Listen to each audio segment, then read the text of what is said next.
What's up and welcome to Jump Inside Gaming News. We give you all the best bits of news related in gaming in the past 2 weeks. And have we had anything interesting happen? Oh yes, we've had the gaming showcases that have come right around the corner. We've had State of Play by PlayStation, we've had the PC something showcasey thingy-majig, and we've also had the Xbox game showcase. Now, I'll only be going over Xbox because I haven't really digested any of the PlayStation or PC stuff just yet, but let's take a look at what the Xbox showcase had in store for us.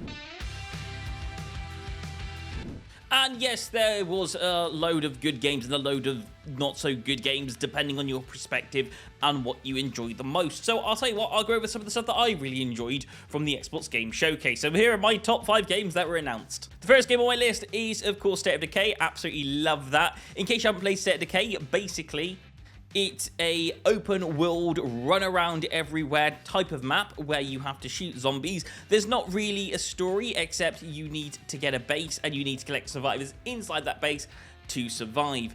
You normally rack around about 8ish or 9ish survivors at maximum, and then you can build your base up to be whatever you want it to be. You have to make sure it's managed, so sometimes you might have to go off in the world and actually collect stuff to bring it back to the base. That's the basis around what State of Decay 2 was like. I wonder what State of Decay 3 is going to be like. I imagine there's going to be some similarities. Maybe they might add a bit more of a story compared to State of Decay 2. I have no idea. But anyway, that's a really awesome trailer. I absolutely loved it, and I can't wait for that game to come out. Next, we had that game where pretty much the character you play as has superpowers, but they're kind of weird superpowers. It's Life is Strange. I absolutely loved that game, and I generally can't wait for this game to come out. I love Telltale games, and I love them with a unique aspect or something interesting about them, and I think Life is Strange, this next game, is just perfect. It lets me back into that world, so yes, I can't wait for that one either.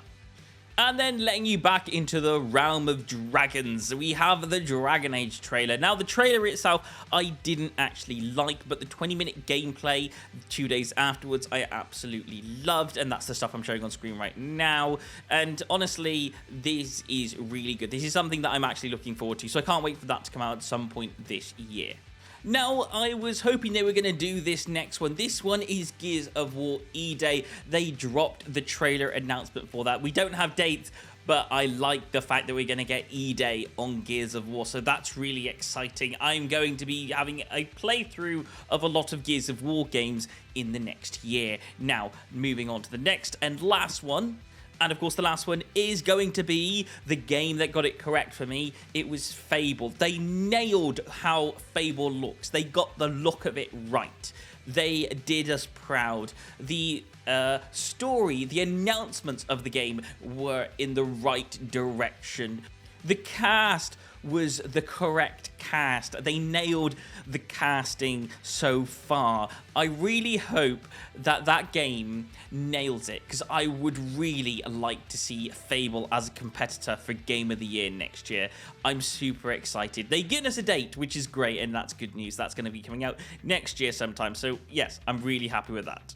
Also, there's another game that got released. It's in early access at the moment. It's called Forgotten Seas. It's a pirate game with lots of creativity added to it. I mean, there is this part where they're building loads of houses, and it just looks awesome. It looks like a pirate game plus a crafting game. So I'm not quite sure what that game has in it. I'll be playing that at some point.